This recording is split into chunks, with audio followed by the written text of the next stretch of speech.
बहुत समय पहले की बात है। एक दुरस्त राज्य में एक न्यायप्रिय और समझदार राजा का शासन था। राजा वृद्ध हो चला था और उसके कोई संतान नहीं थी। ये चिंता का विषय था कि उसके बाद राज्य की बागडोर कौन संभालेगा। राजा चाहता था कि उसका उत्तराधिकारी न केवल बुद्धिमान हो बल्कि प्रजा के हित को सर्वोपरि रखे। एक दिन राजा ने अपनी सभा में घोषणा की कि मैं अपने राज्य का उत्तराधिकारी चुनने के लिए एक प्रतियोगिता आयोजित कर रहा हूँ। राज्य के सभी योग्य युवाओं को बुलाया जाए। जो मेरी परीक्षा पास करेगा वही मेरा उत्तराधिकारी बनेगा। कुछ ही दिनों में राज्य के कोने कोने से सैकड़ों युवा महल में इकट्ठा हुए। राजा ने सभी को 3 झोले दिए। पहले झोले में सोने के सिक्के थे, दूसरे झोले में मिट्टी भरी थी, तीसरे झोले में गेहूं के बीज थे। राजा ने गंभीर स्वर में कहा, तुम्हें इन 3 झोलों का उपयोग करके ऐसा कुछ करना है जो राज्य और प्रजा के लिए सबसे अधिक लाभकारी हो। तुम्हारे पास 3 महीने का समय है। जो सबसे अच्छा परिणाम लेकर आएगा वही मेरा उत्तराधिकारी बनेगा। युवाओं ने अपने अपने तरीके से योजना बनानी शुरू की।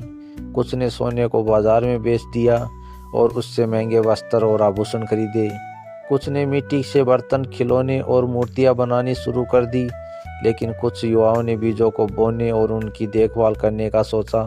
हर युवा अपने कार्य में व्यस्त था, लेकिन एक युवा जिसका नाम अर्जुन था बाकी सबसे अलग था। उसने अपने झोलों को ध्यान से देखा और सोचा, राजा ने यह परीक्षा यूं ही नहीं रखी होगी, इसमें कोई गहरा अर्थ छिपा है। अर्जुन ने सोने को हाथ भी नहीं लगाया और मिट्टी का उपयोग सिर्फ बीज बोने के लिए किया।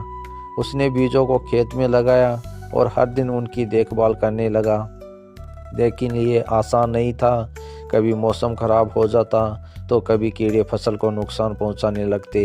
अर्जुन ने हर चुनौती का सामना किया और हार नहीं मानी।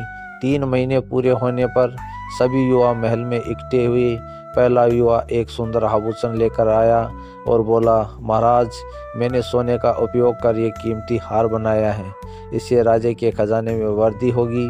दूसरा युवा मिट्टी से बने बर्तन और मूर्तियां लेकर आया और कहा, महाराज, ये बर्तन और मूर्तियां प्रजा के दैनिक जीवन और कला संस्कृति के लिए उपयोगी होंगी। अर्जुन ने अंत में पाया उसके पास कोई आभूषण या कलाकृति नहीं थी। वह अनाज की बोरियां लेकर आया और बोला, महाराज, मैंने बीज बोए और उनसे यह फसल उगाई। इससे प्रजा का पेट भरेगा और राज्य का भंडार समृद्ध होगा। राजा ने सभी की प्रस्तुतियों को ध्यान से देखा। उसने एक मुस्कान के साथ अर्जुन की ओर देखा और कहा, तुमने इस परीक्षा का असली उद्देश्य समझा। सोना और मिट्टी केवल साधन है, लेकिन बीज जीवन का स्रोत है। तुमने धैर्य, मेहनत और समझदारी से प्रजा का भविष्य सुरक्षित किया है। तुम ही मेरे उत्तराधिकारी बनोगे। बाकी युवाओं ने सिर झुका लिया, क्योंकि वे समझ गए कि अर्जुन ने राजा के मन की बात समझ ली थी। राजा ने सभी को संबोधित करते हुए कहा, इस परीक्षा का उद्देश्य यह था कि मेरा उत्तराधिकारी वह हो जो प्रजा की भलाई के लिए अपनी समझ और मेहनत का उपयोग करे। राज्य की सच्ची समृद्धि सोने या कला में नहीं, बल्कि अन्न और खुशहाल जीवन में है।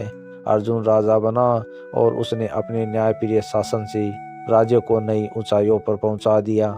ये कहानी हमें सिखाती है कि धैर्य, मेहनत और प्रजा के हित की सोच ही सच्ची नेतृत्व की पहचान होती है।